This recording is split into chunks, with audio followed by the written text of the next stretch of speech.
जय जोहार। स्वागत है आप मन के न्यूज़ 36 छत्तीसगढ़ के आवाज़ में। तो चला खबर छत्तीसा के शुरुआत करते हैं।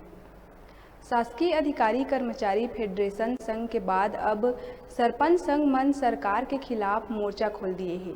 अपन 13 सूत्री मांग ले के अनिश्चितकालीन हड़ताल में बैठ गए हैं। कोरबा के सरपंच संघ के कहना है कि एक बार ये पद हमिल थे, लेकिन शासन कति ले सम्मानजनक सहयोग नहीं मिला। पेंशन, मानदेय, 50 लाख स्वीकृति कार्य समेत ऐसा कई ठन मांग है जिला भूपेश सरकार का न रखे हैं, जिन मांग ला पूरा नहीं करे जाते।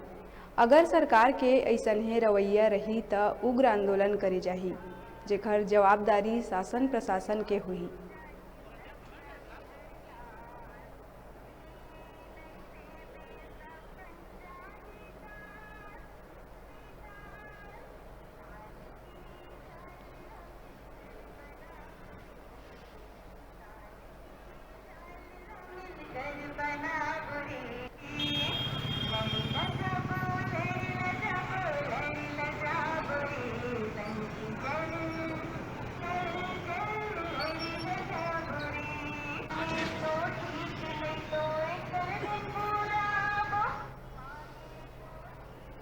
ग्राम पंचायत दुर्गा सरपंच और सरपंच संघ के उपाध्यक्ष हूँ। आज हमारे सरपंच संघ की 13 सूत्री मांगों पर धरना प्रदर्शन आज 8वां दिन है और आज तक सरकार की तरफ से कोई भी आश्वासन नहीं मिला है और इस आश्वासन नहीं मिलने के कारण हमारे प्रांतीय स्तर से बैठक हो रहा है। जैसे ही प्रांतीय स्तर का बैठक का निर्णय आएगा उसके बाद आगे कदम बढ़ाएंगे। अभी तक तो धरना प्रदर्शन जारी रहेगा, जब तक हमारा कोई सुनवाई नहीं होता तब तक धरना जारी रहेगा। किन मुद्दों को लेकर आज बैठक की जा रही है?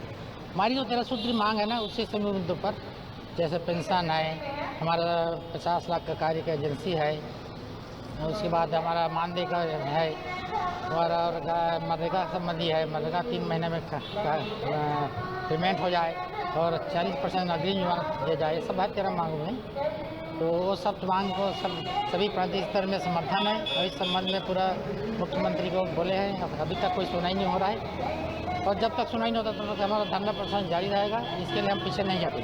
क्या संपूर्ण मांगों को लेकर आप लोग आश्वासन चाहते हैं कि कुछ आंशिक मांगे भी पूरी हो तो आप लोग अनशन तोड़ देंगे? हम तो चाह रहे हैं सभी मांग पूरा हो जाए, लेकिन अब हमारा मुखिया जो है क्या इसका निर्णय लेता है उसका निर्णय को देख रहे हैं।